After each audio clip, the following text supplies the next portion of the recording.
Okay, welcome to decision making class 2। पिछली class में हम लोगों ने देखा था कि कैसे एक अनकंडीशनल स्टेटमेंट जो रिटर्न हम यूज़ करते हैं सिक्वेंशियल स्टेटमेंट्स को फिनिश करने के लिए एज अ एंड पॉइंट। मैं एक बार फिर से वो एग्जांपल दोहराता हूँ। यहाँ हमने देखा था कि कैसे हम एक नॉर्मल जो सिक्वेंशियल फ्लो ऑफ कंट्रोल रहता है जस्ट जहाँ one by one line execute होता है, वहाँ अगर हम एक सिंपल अनकंडीशनल इसे इसलिए बोला जाता है क्योंकि यहाँ पे किसी तरह का कंडीशन या एक्सप्रेशन चेक नहीं होता। जैसे ही कंपाइलर को ये पर्टिकुलर कीवर्ड मिलता है, वो उस पर्टिकुलर जो एक्शन है, जो ट्रांसफ़र ऑफ कंट्रोल है, वो उसे तुरंत एग्जीक्यूट कर देता है। ओके, जस्ट फॉर एग्जांपल अगर हम इफ एल्स या कोई दूसरा स्टेटमेंट लिखते हैं, वहाँ पे एक कंडीशन हमें देना पड़ता है जो जब ट्रू होता है या फॉल्स होता है, on the basis of that वो एक्शन परफॉर्म करता है। पर यहाँ पे कोई ऐसा कंडीशन नहीं है, वो खुद में एक कंडीशन है कि suppose you encounter the return and you have to return that particular control. Okay, तो इसलिए यहाँ पे अनकंडीशनल हो जाता है। ओके, और इसकी वजह से जो next line of 2 line of code या 3 लाइन ऑफ कोड है वो डेड कोड में कन्वर्ट हो जाते हैं, जहाँ तक कंपाइलर कभी भी पहुँच नहीं सकता। ओके, ये कोड आपके प्रोग्राम में रहेंगे तो पर कभी भी ये एग्जीक्यूट नहीं होंगे। ओके, सो ऐसे कोड्स को जब हम जो एडवांस प्रोग्रामर होते हैं वो ऐसे कोड्स को रिमूव करते हैं ताकि उनका प्रोग्राम का साइज स्मॉल या ऑप्टिमाइज्ड हो। ओके, आप लोग जब आगे प्रोग्रामिंग करेंगे तो आप लोग भी जानेंगे कि कैसे डेड कोड को रिमूव किया जाता है। बहुत सारे सिचुएशंस में होते हैं। जनरली ये कंपाइलर जब आप कंपाइलर डिज़ाइन पढ़ेंगे तो वहाँ भी ये टर्म आता है जब आप कोड ऑप्टिमाइजेशन पर फोकस करते हैं। ओके, चलिए आज का हम लोग कंटिन्यू करते हैं। सिक्वेंशियल हमने देख लिया कि सिक्वेंशियल प्रोसेस कैसे होता है, flow of execution. Then come to branching, और ब्रांचिंग में हम अभी कंडीशनल देख रहे हैं, कंडीशनल स्टेटमेंट्स। स्टार्ट करते हैं इफ एल्स का कॉन्सेप्ट।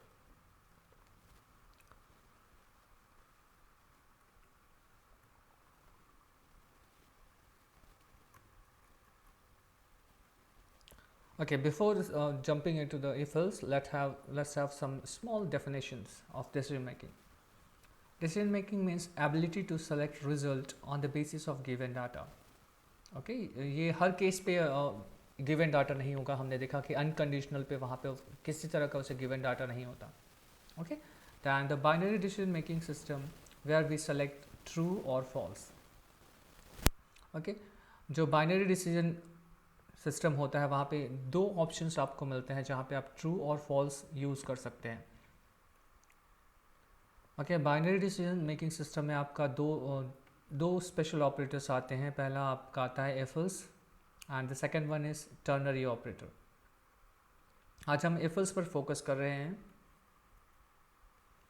इफ एल्स को भी सॉरी, इफ एल्स को भी कुछ मॉडिफाइड वर्जन्स या डिफरेंट कैटेगरीज में on the basis of their syntax वो कैसे यूज़ करते हैं उसे 4 कैटेगरीज में डिवाइड कर लेते हैं लोग। है इफ एल्स ही, फर्स्ट है सिंपल इफ़ या ओनली इफ़, जहाँ पे सिर्फ इफ़ का कंडीशन यूज़ किया जाता है, एल्स को नहीं यूज़ किया जाता। Then the second one is if else, जो हम नॉर्मल यूज़ करते हैं, जहाँ पे एक इफ स्टेटमेंट होगा दैन एल्स भी होगा उसका एल्स पोर्शन। आगे देखेंगे आगे स्लाइड्स पे। जस्ट अभी एक रिकॉल, एक read out. If else if, इसे इफ़ एल्स लैडर बोला जाता है, सीढ़ी नुमा, कि इफ़ होगा एल्स होगा और एल्स के साथ एक और इफ़ कनेक्टेड होगा, दैन और इफ़ एल्स, और एक लैडर जैसा स्ट्रक्चर ये बन जाता है कि वन बाय वन वो सारी चीज़ों को एग्जीक्यूट करता है। And the last one nested if. Nested means one host and एक होस्ट होगा और उसके अंदर दूसरा एक तरह से कहा जाए तो leaf in if else inside another if else, उसी को ही नेस्टेड बोला जाता है प्रोग्रामिंग के टर्म्स में। ओके, स्टार्ट करते हैं सबसे पहले इफ एल्स से। इफ एल्स का सिंटैक्स ऐसा रहेगा कि if is a keyword and then expression, then true section and else and then false section। ये आपका if else है। पर अगर सिंपल if की बात करें तो सिर्फ इसे आधा कर दीजिए आप, यहाँ से यहाँ तक। ये आपका सिंपल if बन गया। ओके, कि आप यहाँ से स्टार्ट करेंगे एंड ट्रू सेक्शन ओनली। ये तभी जो ट्रू सेक्शन है वो तभी एग्जीक्यूट होगा जब ये पर्टिकुलर एक्सप्रेशन आपका ट्रू होगा। एक्सप्रेशन को टेस्ट केस भी बोला जाता है, जहाँ पे हम एक कंडीशन को टेस्ट करते हैं। Is a logic that produce a binary output और result on basis of which if works. जो एक्सप्रेशन है ये एक ऑपरेशन होता है, एक्चुअल में एक ऑपरेशन होता है जो एक बाइनरी आउटपुट जनरेट करता है, दैट 0 और 1, और उस 0 और 1 के बेसिस पे हमारा इफ़ काम करता है। अगर इफ़ को ज़ीरो मिलता है दैट मीन्स वो फॉल्स समझता है उसे और फॉल्स सेक्शन को एग्जीक्यूट करता है जो कि एल्स के बाद है, और अगर उसे ट्रू मिलता है तो वो ट्रू सेक्शन को एग्जीक्यूट करता है। ओके, आई थिंक यहाँ इतना तो क्लियर हुआ कि इफ एल्स कैसे ये करता है। हम एक एग्जाम्पल के साथ समझते हैं उसे। इसका बेस्ट एग्जाम्पल माना जाता है आपका इवन ऑड नंबर के प्रोग्राम को, जहाँ पे आप चेक करते हैं an input number is even और odd. Even, okay, EO even dot C।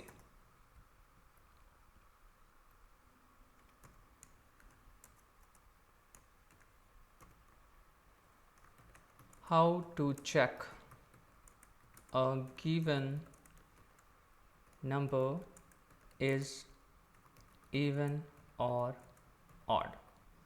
हम ये चेक करना चाहते हैं कि जो गिवन नंबर है यूज़र से जो हमने एक नंबर लिया है वो इवन है या ऑड है।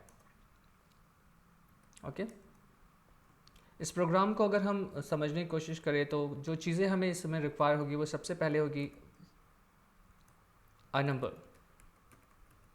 ओके, हमें यूज़र से एक नंबर चाहिए होगा। And the second thing is, क्योंकि हम इसे इफ एल्स से बना रहे हैं तो ऑब्वियसली हमें उस इफ एल्स का स्ट्रक्चर इफ चाहिए होगा, ओनली इफ। अभी हम सिर्फ चेक करना चाहते हैं, सपोज हम सिर्फ चेक करना चाहते हैं a given number is even और नॉट। इज इवन, हम सिर्फ वही चेक करना चाहते हैं, सिर्फ इफ का रिक्वायरमेंट होगा हमें। ओके, अब समझते हैं जो हमारा बेसिक स्केलेटन होता है, include stdio.h and then int main and return 0। ये हमारा बेसिक सी प्रोग्राम का स्ट्रक्चर है या स्केलेटन है। अब हम इस पे उसे एडिट करना स्टार्ट करते हैं अपना प्रॉब्लम को। फर्स्ट टास्क फर्स्ट, हमें एक नंबर की रिक्वायरमेंट है। Let's number is int num. मैंने एक नंबर ले लिया और क्योंकि मुझे यूज़र से वो नंबर चाहिए होगा तो मैं उसे स्कैन ऑफ कराने के लिए printf /n enter नंबर, ताकि यूज़र समझ सके कि मुझे कहाँ पे नंबर एंटर करना है। एंड दैन scanf, क्योंकि मैं एक इंटीजर वैल्यू ले रहा हूँ इसलिए फॉर्मेट स्पेसिफायर मेरा रहेगा %t। ओके, या %i भी आप यूज़ कर सकते हैं। And after that address of that particular variable, मैं यूज़ कर रहा हूँ नम का एड्रेस, क्योंकि मुझे नम के एड्रेस पर स्टोर कराना है जो भी वैल्यू मेरा सिस्टम वहाँ पे रीड करेगा यूज़र से। ओके, एंड आफ्टर दैट अब मेरे पास नंबर आ चुका है। इस पर्टिकुलर लाइन के बाद मेरे पास नंबर आ चुका रहेगा और ये पूरा सिक्वेंशियल है, यहाँ तक वो सिक्वेंशियल चल रहा है। अब हम उसे ब्रांचिंग में कन्वर्ट करेंगे। इफ़ नम, ओके, अब यहाँ पे हमारे जो इफ़ है आ चुका है हमारे पास, और इफ़ का एक ट्रू पोर्शन हम यहाँ पे क्रिएट करते हैं। ये इफ़ हो गया और यहाँ पे हमें चाहिए एक एक्सप्रेशन जिसे हम चेक करेंगे, and this is true section. Okay, यहाँ पे दैट्स गुड। ओके, कुछ बच्चों को डाउट होता है कि यहाँ पे मैंने, हाँ, यहाँ पे जो एरर वो शो कर रहा है वो इसलिए शो कर रहा है क्योंकि यहाँ पे मैंने कोई भी अभी उसे इनपुट नहीं दिया है। Okay, it's always true. Okay, यहाँ पे एक्सप्रेशन मुझे देना पड़ेगा, जो भी एक्सप्रेशन मैं या कंडीशन वहाँ पे पुट करना पड़ेगा, और ये मेरा ट्रू सेक्शन है। ओके, इस पर थोड़ा सा और हम बात करते हैं यहाँ पे। If else and okay, if else always true statement, एक ऐसा सिचुएशन जहाँ पे हमेशा इफ़ जो एल्स है वो हमेशा ट्रू आंसर देगा। सबसे पहले It follows binary statements या binary system. That means it represents true by 1 and all positive numbers. और जितने भी पॉजिटिव नंबर्स हैं वो सभी if else के लिए ट्रू माने जाते हैं, ट्रू होते हैं उसके टर्म्स में, क्योंकि जितने भी पॉजिटिव नंबर है उन्हें वो ट्रू समझता है and zero and negative numbers उनको वो फॉल्स समझता है. Okay, so on the basis of that कब वो सारे सिचुएशन जहाँ पे आपका इफ़ एल्स हमेशा ट्रू पोर्शन को एग्जीक्यूट करेगा. फर्स्ट, इफ़ अगर आप सिंगल 1 देते हैं उसे तो वो हमेशा ट्रू सेक्शन को ही एग्जीक्यूट करेगा, जो कि नॉर्मली होता है. अगर आप उसे एक पॉजिटिव नंबर देते हैं तब भी या पॉजिटिव फ्लोट देते हैं तो भी वो उसे ट्रू सेक्शन को एग्जीक्यूट करेगा. अगर आप उसे उसके अलावा 2 देते हैं, 1 के अलावा अगर 2, 5, 7 तो भी वो उसे ट्रू सेक्शन को ही एग्जीक्यूट करेगा. अगर आप कोई कैरेक्टर देते हैं उसे तो भी वो ट्रू सेक्शन को ही एग्जीक्यूट करेगा. ये 4 ऐसे केसेस हैं जहाँ पे इफ एल्स हमेशा ट्रू सेक्शन को सेलेक्ट करेगा. अब 4 ऐसे सिचुएशन देखते हैं या कुछ ऐसे सिचुएशन देखते हैं जहाँ पे वो हमेशा फॉल्स को सेलेक्ट करेगा. फर्स्ट सिचुएशन जब आप उसे 0 देते हैं, सेकेंड सिचुएशन जब आप उसे एक निगेटिव वैल्यू देते हैं, एंड थर्ड सिचुएशन जब वहाँ पे आप निगेटिव फ्लोट वैल्यू से देते हैं तो वहाँ पे फॉल्स सेक्शन. इन तीनों टाइम्स जो तीनों सिचुएशन है वहाँ पे वो फॉल्स सेक्शन को सेलेक्ट करेगा. ओके, वापस आते हैं अपने कोड पे.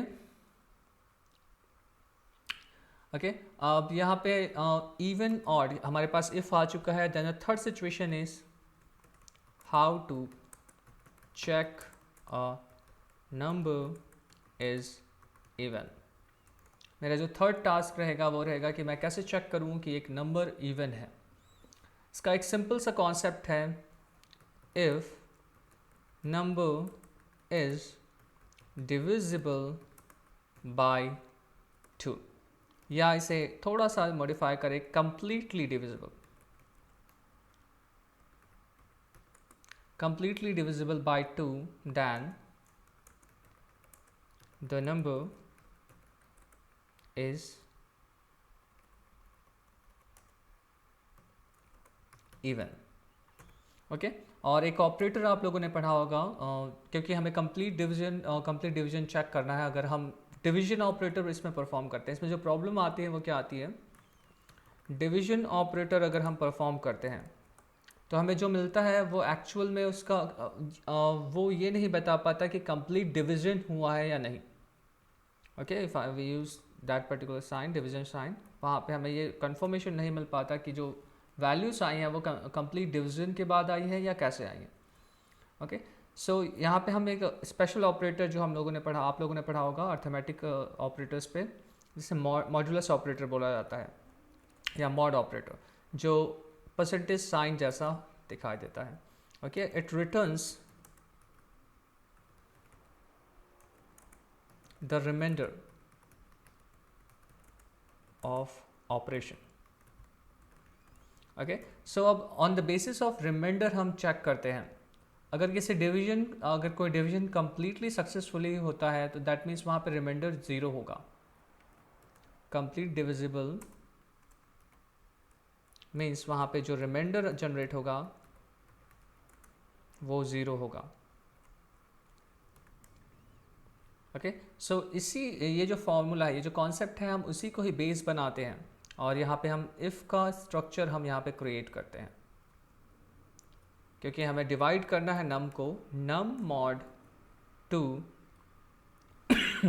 Sorry equals to 0. यहाँ हम एक रिलेशनल ऑपरेटर भी यूज़ कर रहे हैं, डबल इक्वल्स टू एक रिलेशनल ऑपरेटर है.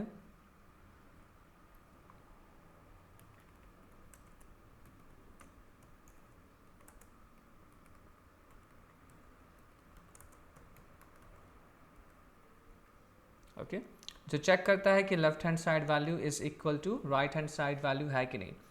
ये जो पूरा एक्सप्रेशन है वो खुद एक बाइनरी वैल्यू को रिटर्न करती है जब नम मॉड 2 होगा. ओके, अब इसे थोड़ा सा समझते हैं कि यहाँ पे प्रोसीजर क्या हो रहा है.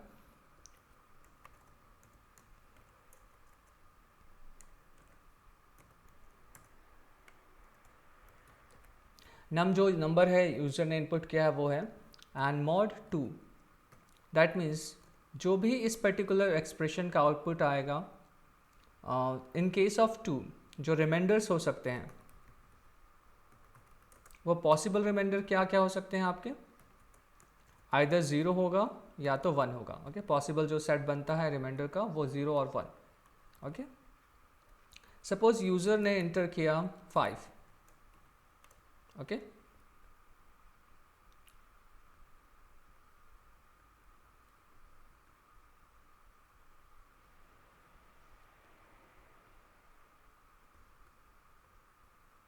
okay, I think it's visible now.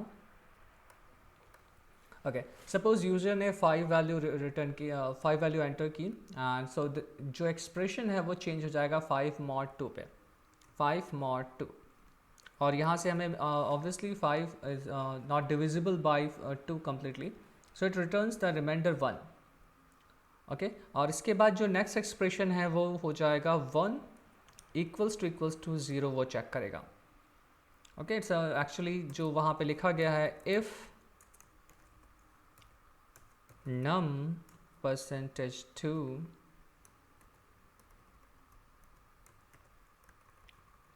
equals to 0, वो कुछ ऐसा है। ओके, क्योंकि precedence of mod is greater than precedence of equal to. Okay, इसलिए उसने पहले उसे एग्जीक्यूट किया उस पोर्शन को एंड आफ्टर दैट वो उस पर्टिकुलर ऑपरेशन को परफॉर्म करेगा। ओके, उसके बाद जो क्योंकि नम mod 2 वहाँ पे हमें मिल रहा है 1 और 1 इज़ नॉट इक्वल टू 0, सो यहाँ पे हमें फॉल्स रिटर्न होगा। फॉल्स दैट मीन्स यहाँ पे वो 0 रिटर्न करेगा। ओके, क्योंकि यहाँ पे इफ़ के पास कोई भी एल्स पोर्शन नहीं है, वो इस पर्टिकुलर सेक्शन को प्रिंट एफ /n इवन को प्रिंट नहीं करेगा। और इसी को ही ब्रांचिंग कहा जाता है कि उसने उसे चेक तो किया पर उसके बाद के पोर्शन को उसने एग्जीक्यूट नहीं किया, उसने सीधे उसके एंड पे, उस पर्टिकुलर ब्लॉक के उसने एंड पे ला दिया कंट्रोल को, और इसके बाद कंट्रोल नॉर्मल वे पे अपना फ्लो कंटिन्यू करेगा। ठीक है, उसने यहाँ पे एक ब्रांच की तरह क्रिएट कर दिया कि ये फर्स्ट ब्रांच है और इसके बाद ये सेकेंड ब्रांच है, जो उसका नॉर्मल ब्रांच था वो वहाँ से। ओके, और इसे और कुछ एग्जांपल से साथ देखते हैं। सपोज अगर यूज़र एंटर करता है 6, num इक्वल्स टू 6, उस केस में क्या हो जाएगा 6 mod 2 इक्वल्स ये रिटर्न करेगा 0। उस केस में क्या जो आगे का एक्सप्रेशन बन जाएगा 0 इक्वल्स टू 0, क्योंकि 0 इज इक्वल्स टू 0 ये रिटर्न करता है 1, और इस केस पे वो ट्रू हो जाएगा और उसने इवन को प्रिंट कर देगा। इसे हम रन करके देखते हैं, g++ and even.c successfully run हो गया एंड मैं इसे सक्सेसफुली कंपाइल हो गया और इसे मैं रन करता हूँ e.out एंटर अ नंबर। मैं सबसे पहले 5 को एंटर किया मैंने, उसने कोई भी आउटपुट मुझे प्रिंट नहीं किया क्योंकि वो इस ट्रू सेक्शन को वो इग्नोर कर दे रहा है, वो वहाँ तक पहुँच ही नहीं पा रहा है। एंड द सेकेंड केस, जब मैं उसे एक 6 देता हूँ, उसने प्रिंट किया इवन। ओके, होप कि आप लोगों ने ये सिंगल सिंपल इफ़ का कॉन्सेप्ट समझ लिया होगा, और इसे बहुत तरीके से आप लोग यूज़ कर सकते हैं जैसा कि मैंने दिखाया, जहाँ पे ये सिर्फ if condition, if simple if यानी कि जहाँ पे वो हमेशा ट्रू होगा। ओके, इस पर्टिकुलर केस में जहाँ पे एल्स है, एल्स वाला पोर्शन एक डेड कोड में आ जाएगा, डेड कोड की भांति बिहेव करेगा, क्योंकि वहाँ पे वो कभी भी एग्जीक्यूट हो ही नहीं सकता।